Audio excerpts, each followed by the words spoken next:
For almost 2 decades, the blueprint of the social internet was, well, it was simple. It was this unspoken, ironclad contract between you and the platform. You get the product for free, and in exchange, you look at ads. Right, the golden rule. Exactly. That was the golden rule of the digital age. But today, we are looking at an absolute earthquake in that foundational landscape.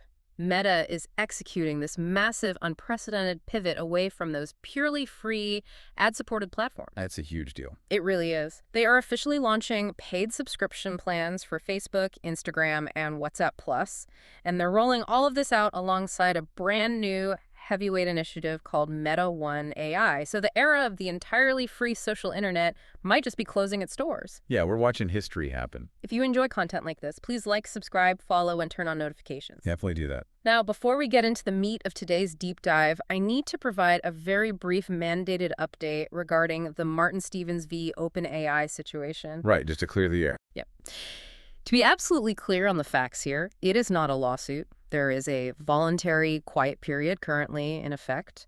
No settlement has been confirmed. The dead man's switch is inactive.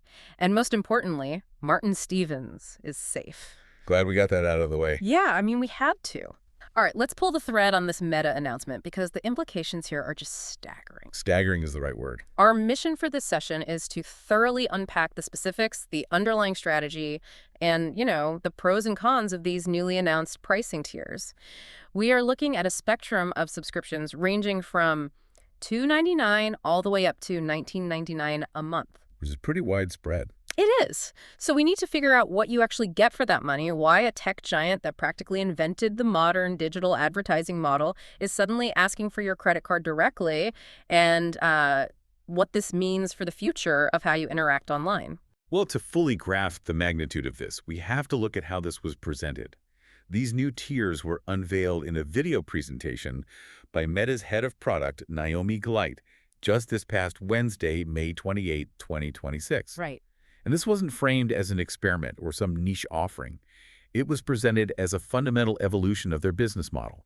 Because, for years, the major tech giants have been entirely reliant on the fluctuating and sometimes really volatile digital advertising market. Yeah, ad spend goes up and down. Exactly. When the economy dips, ad budgets shrink, and tech revenues take a massive hit. So Gleit's video signals a strategic, aggressive pivot toward predictable, subscription-based, recurring revenue. They are literally asking billions of users to change their fundamental relationship with these apps. A behavioral shift of that scale is just, it's hard to overstate. Correct. We are talking about retraining billions of people to start paying for digital spaces they viewed as free public utilities for their entire lives. That's a huge gamble. So let's start at the bottom of this new pricing ladder. We're looking at the introductory tiers, the $2.99 and $3.99 plus subscriptions. Right, the entry-level stuff. Yeah. According to the source material, Meta is breaking down the pricing by platform here. WhatsApp Plus is going to be the cheapest at $2.99 per month. Then, step up from that, we have Instagram Plus and Facebook Plus, which will both cost $3.99 per month. And that platform-specific pricing isn't accidental. They've clearly tailored the unlocked features to the specific user behaviors and psychological drivers on each individual app. It's targeted. Highly targeted. Well, let's test that theory by looking at Instagram Plus. For $3.99 a month, the sources say subscribers are going to get expanded story controls, audience insights, and extra profile pins. So if you're someone who is constantly curating your grid, pinning specific photos to the top of your profile to control your first impression, or agonizing over exactly who's viewing your stories, they have built a tier specifically for your vanity. That's a good way to put it. Then we move over to Facebook Plus, also $3.99. Here, users gain access to enhanced story tools, but also animated reactions and profile personalization features. Yeah, that feels a bit more community-focused. Right, maybe leaning into the older demographic that uses Facebook to keep up with family and wants their profile to feel like a digital scrapbook. Exactly. And finally, WhatsApp Plus at $2.99 a month. This one includes premium stickers, app themes, custom ringtones, and expanded pinned chat functionality. And look, I have to jump in here and push back on the core premise of this specific tier. Okay, go for it. Is anyone really going to pay $2.99 a month just for custom ringtones and premium stickers on WhatsApp? I mean, it's a primarily utilitarian messaging app. You use it to text your mom or coordinate a pickup time. You'd think so, but... To me, this feels exactly like buying cosmetic skins in a video game. You pay $5 so your character has a glowing blue sword instead of a regular gray one. Right, the Fortnite model. Yeah, it doesn't change how the game functions, it doesn't make you hit harder, but it changes how you are perceived by the other players. Are functional adults really going to pay a monthly subscription just to have their chat app look a little different? I would actually argue that dismissing it as just cosmetic Yeah. misses the psychological reality of how we use these tools today. You bring up the video game analogy, which is perfect, but let's push that analogy further. Yeah, okay. The video game industry doesn't just make a little side revenue from cosmetic skins. It makes billions of dollars. I mean, like you said, Fortnite built an empire on selling digital outfits that offer zero competitive advantage. That's true. Because the psychology of digital customization is rooted deeply in signaling theory. For millions, if not billions of people, WhatsApp isn't just a quick utility to text their mom. It is the prime operating system for their social lives. Wow. Okay. Yeah, it's where their massive family groups live, where their local community organizes, or entire neighborhood watch groups or school parent associations coordinate. Oh, I see what you mean. Right. So when you spend 3, 4, 5 hours a day in a specific digital environment, the desire to personalize it, to stand out, or to signal a certain status to your peer group becomes overwhelming. So you're saying it's essentially a digital status symbol. Exactly. It's the digital equivalent of wearing a designer logo on a t-shirt. A generic $5 t-shirt keeps you just as warm. It fulfills the utilitarian function of clothing, but the designer logo tells everyone in the room that you had the disposable income to pay for it. That is a huge part of it. Right. If you drop a premium animated sticker into a massive group chat, you are subtly signaling that you are a plus user. Interesting. But there's an even deeper structural strategy at play from Meta's perspective, and it has to do with behavioral economics. Let's hear it. These low-cost tiers, the $2.99 and $3.99 options, are the ultimate foot-in-the-door mechanism. Right. The hardest part of monetizing a free user base is the initial friction of getting them to enter their credit card information. The psychological barrier to going from paying $0 to paying anything at all is massive. Oh, for sure. But once you get a consumer to hand over their payment info for a small, relatively painless $3 purchase, that friction vanishes. Because the card is already on file. You don't have to get up off the couch, find your wallet, type in the 16 digits, and consciously think about the money you're spending. It just becomes a tap on a screen. Precisely. They are transitioning the user from a passive consumer of ads to an active paying customer. Wow. And once Meta has your Apple Pay or Google Pay linked for your $2.99 WhatsApp themes, the barrier to upgrading you to a $20 tier later on is significantly lowered. It changes the entire relationship dynamic. I want to look at the immediate pros and cons for the user here because there's a real tension in this strategy. Yeah, let's break it down. On the positive side, I can genuinely see the argument for enhanced self-expression. People have an innate desire to make their spaces feel like theirs. Always have. Think back to the early days of the social internet. People spent hours writing custom HTML for their MySpace pages just to have a specific background color and an auto-playing song. The urge to customize digital real estate is older than social media itself. Definitely. And looking at Instagram Plus, getting better audience insights for just $3.99 could actually be a massive pro for casual users. If you're a hobbyist photographer or someone trying to build a small local following, having access to real analytics without having to upgrade to a complex, expensive professional suite is a solid value proposition. It democratizes access to data that used to be reserved for business accounts? Absolutely. It gives the power user a sense of agency. Right. But the negative side of this equation is where we start seeing the potential for real user backlash. The most immediate threat to this model is subscription fatigue.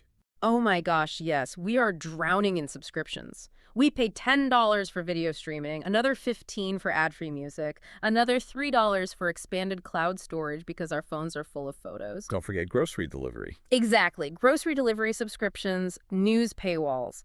Asking someone to carve out another $3 or $4 a month just to have a slightly nicer version of Instagram feels like it might be the straw that breaks the camel's back. Yeah. In a vacuum, $3 is nothing. In the context of the modern digital economy, it's exhausting. And that fatigue ties directly into the precedent Meta is setting here. Let's look closely at the animated reactions feature paywalled under Facebook Plus. Okay. Historically, when these platforms introduced new ways to interact. It was part of the core free experience.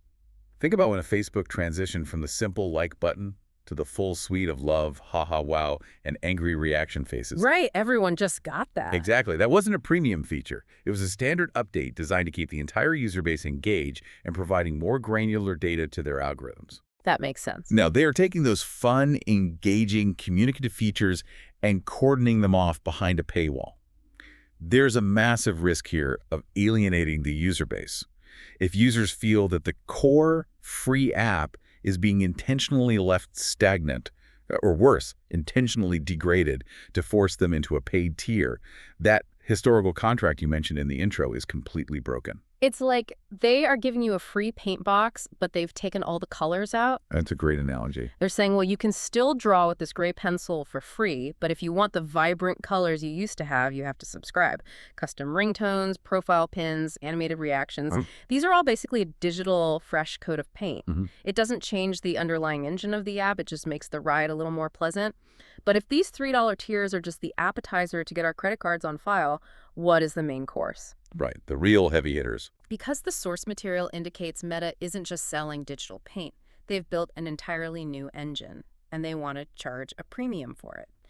Which brings us to the heavyweight tiers, operating under the brand new initiative, Meta One. This is where the narrative shifts completely from simple cosmetic upgrades to raw technological horsepower. Naomi Glite's announcement emphasized that Meta One is an overarching AI initiative, and they are testing these subscriptions at much higher price points. How much? Specifically $7.99 and $19.99 per month. And it's crucial to note from the text that these are initially rolling out in select international markets as a test phase. Testing the waters. Exactly. Likely to gauge price elasticity before a global launch. Wow. Jumping from a $3 impulse buy to a $20 monthly commitment is a massive leap. You don't accidentally subscribe to a $20 service. No, you definitely don't. So what exactly does that get you? According to the source text, these Meta One tiers unlock expanded access to what they explicitly call compute-intensive AI features. The text lists advanced reasoning capabilities, additional image and video generation tools, and premium features for Meta's AI glasses. I really want to zero in on that phrase. Compute-intensive. It's the key to all of this. If the $3.99 tier is like paying for custom rims on your car, the $19.99 tier is like paying for pure jet fuel. Yes. But here's the disconnect for me. At nearly $20 a month, how does Meta convince the average user who just opens the app to scroll through photos of their friends' kids or watch dog videos that they suddenly need advanced reasoning capabilities? They don't. That sounds like a feature designed for a software engineer, not a casual social media user. It does sound incredibly abstract, and the reality is they probably aren't trying to convince the casual scroller to buy it. This specific tier is not built for the passive consumer. Then who is it for? It's built for the active creator, the power user, and the early adopter. But to really understand why they have to charge $19.99 for this, we have to pull back the curtain on the economics and the physical realities of artificial intelligence. Okay, let's get into it. When we talk about AI today, specifically generative AI that can create photorealistic images from a text prompt, produce high-definition video out of thin air, or execute complex logic and reasoning, we are not just talking about a lightweight piece of software running quietly on the processor inside your smartphone. Right, your phone is essentially just acting as a remote control. The actual heavy lifting is happening miles away. Exactly. Every single time you type a prompt and ask an AI to generate a video or solve a complex coding problem, that request is sent to a massive data center. And computing that request, what the industry calls inference, requires an astonishing amount of raw server power. It's mind-boggling. We are talking about racks and racks of highly specialized, incredibly expensive graphics processing units, or GPUs. And those GPUs require massive amounts of electricity. I remember reading about the sheer strain these data centers put on local power grids. Oh, it's a huge issue. It requires specialized liquid cooling systems just to keep the servers from melting down while they process these AI requests. It's an entirely different scale of infrastructure compared to just hosting a database of text updates and photos. That's the crux of the issue. For a traditional social media interaction, let's say you like a photo, the compute cost to Meta is effectively zero. It's a fraction of a cent. Basically free. Right. But generating a 10-second AI video, that requires serious electrical and processing overhead. For the last couple of years, the major tech giants have largely been eating these costs. Really? Just taking the hit. Yeah, they've operated AI as a massive loss leader to get people hooked on the technology, to gather user data, and to train their models.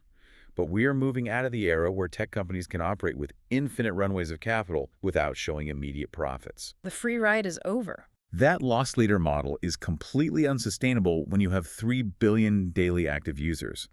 So this $19.99 pricing tier is an explicit, necessary move to shift the financial burden of these compute-intensive tasks directly onto the users who are demanding them. Okay, that makes sense. Meta is essentially saying, we will give you the most powerful creative tools ever invented, seamlessly integrated into your social feed, but you are going to pay the electrical bill and the server rental required to run them. That reframes it entirely. It's a usage-based infrastructure cost disguised as a flat consumer subscription. That's exactly what it is. So let's look at the debate around these specific price points. $20 a month or $240 a year is a tough pill to swallow for an add-on to an app that has been free since it was invented. Very true. If we look at the pro side, I imagine creative professionals, digital artists, or hardcore digital marketers are going to jump at this. If you have incredibly powerful creative tool, video generation, image manipulation, advanced reasoning for drafting copy seamlessly bundled into the apps where you already distribute your content, that's huge. It's a game changer for them. The text explicitly mentions bundling these premium features across Facebook, Instagram, and WhatsApp under this single Meta One umbrella. That kind of interconnected high-end ecosystem could genuinely replace 3 or 4 separate software subscriptions a professional might currently be paying for. From an enterprise or professional creator standpoint, it's actually an aggressive consolidation play. If Meta One can natively generate your marketing images, write your ad copy, and automatically format it across 3 different platforms, $19.99 is a steal. Yeah, you're actually saving money at that point. But we have to look at the macro implications here. The con side of this equation isn't just about user annoyance. It's deeply concerning from a societal level. A $19.99 monthly fee is a significant financial barrier to entry for the vast majority of the global population. I see where you're going with this. We are staring down the barrel of a severe digital divide. Because suddenly, we aren't just talking about who gets to have a cool blue chat bubble or a custom ringtone. We're talking about who gets access to advanced reasoning capabilities. We're talking about who gets the digital superpowers. That is the exact danger. AI is no longer a novelty. It is rapidly being positioned as a fundamental tool for human productivity, problem-solving, and economic creation. Right? If the most capable versions of these tools, the ones that can reason through complex problems better, generate superior visuals, and integrate flawlessly with cutting-edge hardware like Meta's AI glasses, are locked behind a hard paywall, it dictates who gets to participate in the future economy. That's chilling. The Internet, despite all its flaws, has historically acted as a great equalizer in terms of access to basic information. A kid in a rural library with a free internet connection had access to the same Wikipedia as a billionaire. Yeah, leveling the playing field. But if the ability to process, synthesize, and create from that information via advanced AI is paywalled, we risk cementing a 2-tier digital society. You will have a class of users who have cutting-edge AI tools augmenting their daily capabilities, and a lower class of users who are left relying on the basic, free, and intentionally throttled systems. That is a staggering thought. It fundamentally changes the promise of the internet. We've gone from an era where everyone gets free access to the same massive library to an era where everyone is allowed in the building, but the brilliant, tireless research assistants who can actually write your paper for you are only available to the VIPs paying a monthly fee. That's a perfect way to visualize it. And this logic naturally guides us to the final piece of the puzzle. Because who is the user most motivated to justify a $20 monthly expense, or even look past it as a standard cost of doing business? The creators. It's the people who rely on these platforms to put food on their tables. The digital divide isn't just about casual users feeling left out. It's about who gets to survive and thrive in the modern digital economy. And that tees up Meta's final set of announcements perfectly. Let's look at the creator economy and this aggressive search for support. This portion of the announcement is perhaps the most ruthless and pragmatic because it targets the ecosystem's lifeblood, the businesses and creators who generate the content that keeps everyone else scrolling. Exactly. According to the source material, Meta is preparing specialized, distinct subscription plans designed specifically for businesses and creators. These plans, just like the Meta One AI tiers, will debut in select test markets before a wider rollout. And the feature list here is completely separated from the casual user tiers we discussed earlier. The sources say these creator and business plans will include enhanced profile visibility, audience insights, collaboration tools, clickable links in Instagram posts and Reels, and crucially, account support services. That last one is big. Oh, it's massive. Now, before we get into the weeds on these specific tools, I need to make a quick clarification based on the text. Naomi Gleit specifically noted that this new subscription is entirely separate from Meta Verified. Good distinction to make. For those listening, Meta Verified is their existing paid product that focuses primarily on account verification and impersonation protection, basically, paying for the little blue check mark to prove you are who you say you are. This new plan is entirely different. It's about operational functional tools. Exactly. And looking at this list, two specific features immediately jump out at me as massive paradigm shifts. First, clickable links in Instagram posts and Reels. The holy grail for digital marketers. Exactly. Creators and small businesses have literally been begging Meta for this functionality for a decade. Since Instagram's inception, you couldn't put a working link in a photo caption. Right, the link in bio thing. Yeah, you had to use the incredibly clunky link in bio workaround, which creates massive friction for a buyer and objectively hurts conversion rates. Meta kept links disabled to keep users trapped inside their walled garden.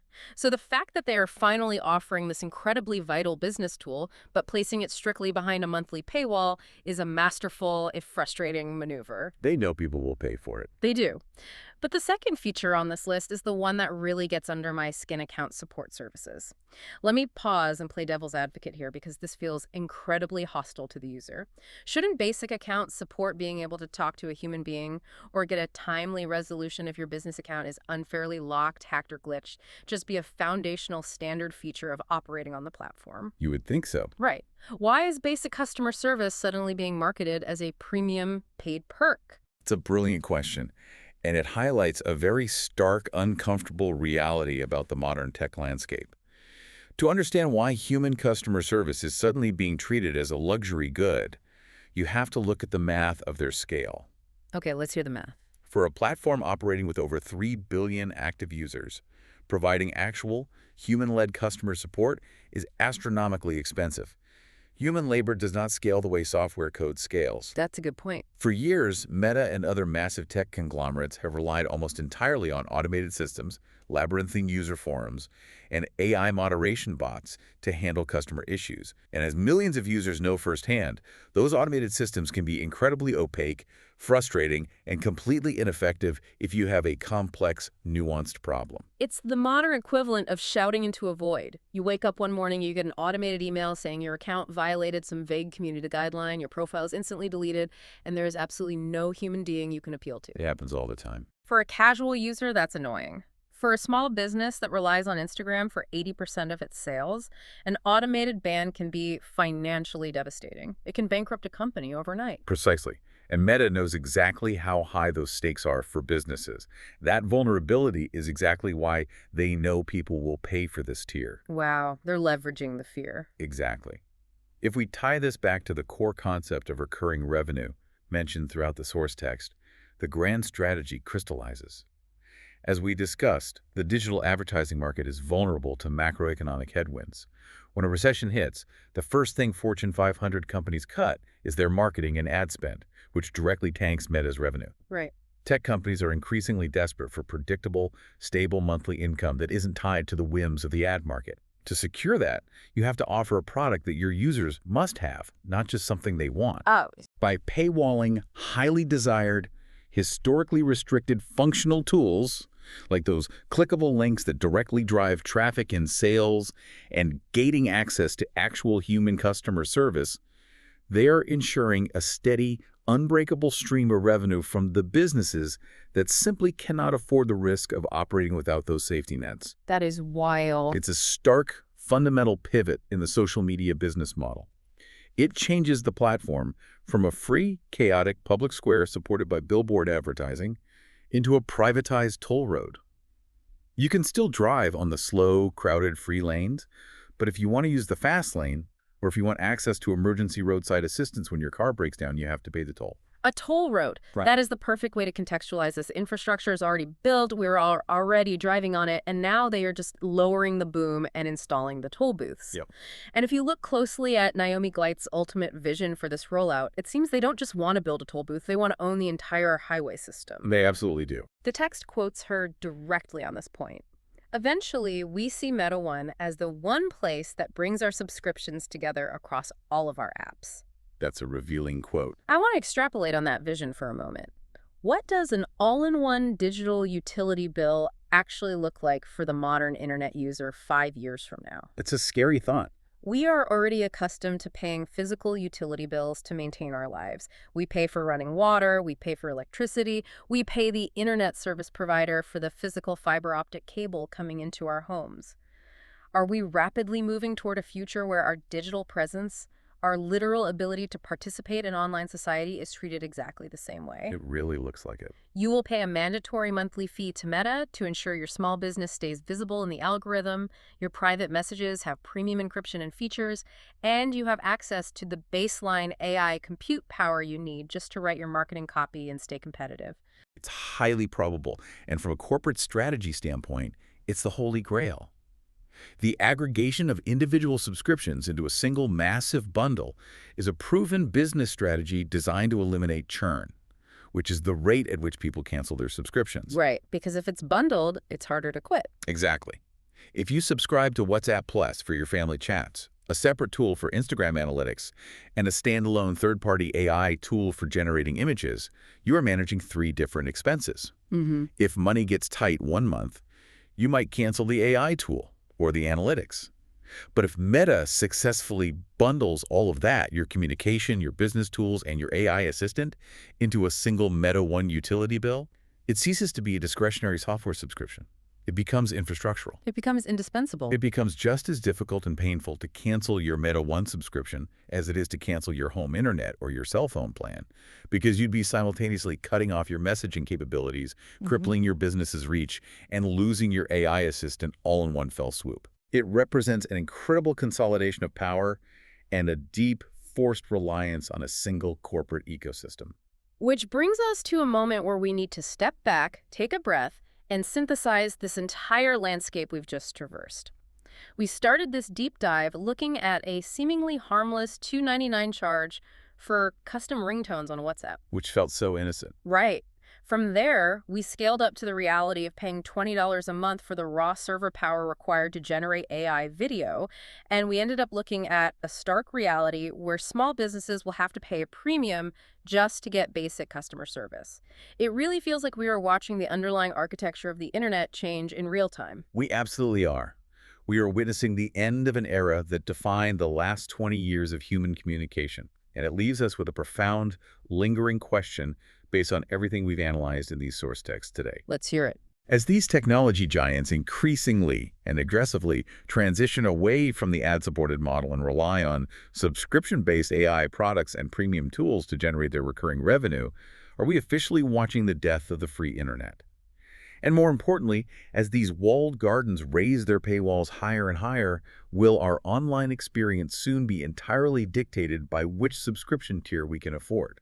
Are we actively creating a multi-class system of digital citizens? Will the internet just become a reflection of physical wealth, with the free users stuck in the slow lane, endlessly scrolling through ads, while the premium users wield advanced AI and direct business tools to further pull ahead? That's the real question. It's a reality that, based on these announcements, isn't just a theoretical debate anymore. It's literally rolling out in test markets right now. It forces you to completely rethink that golden rule of the internet we talked about at the very beginning. That old free blueprint is being torn to shreds, and the new one has a very clear price tag attached. It sure does. If you found this episode valuable, please like, subscribe, share, follow, and turn on notifications.